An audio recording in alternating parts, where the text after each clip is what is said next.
Early one morning in 1999, Ronald Veenstra was sitting alone in his car in a beachside car park. He had a hose connected from the exhaust to the passenger compartment, but the car was off and the engine was cold. Police spoke with him.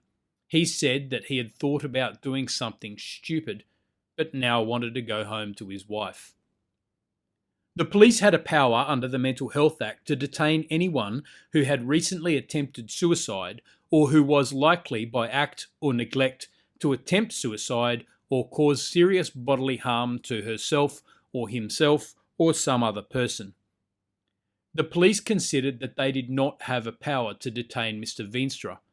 Although he admitted that he had contemplated suicide, he was now calm and rational, and his immediate intentions were to seek help by going home to his wife.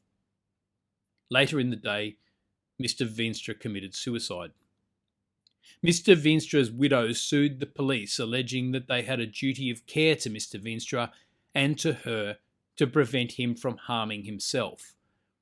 This would be an unusual duty because it would be a duty to control someone else's actions.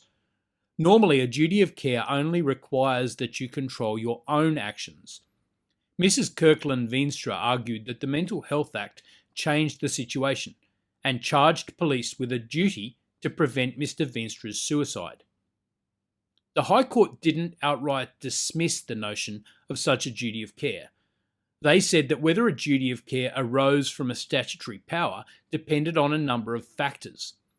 The majority judges said finding a duty of care would require examination of the degree and nature of control exercised over the risk of harm that has eventuated, the degree of vulnerability of those who depend on the proper exercise of the relevant power, and the consistency or otherwise of the asserted duty of care with the terms, scope, and purpose of the relevant statute.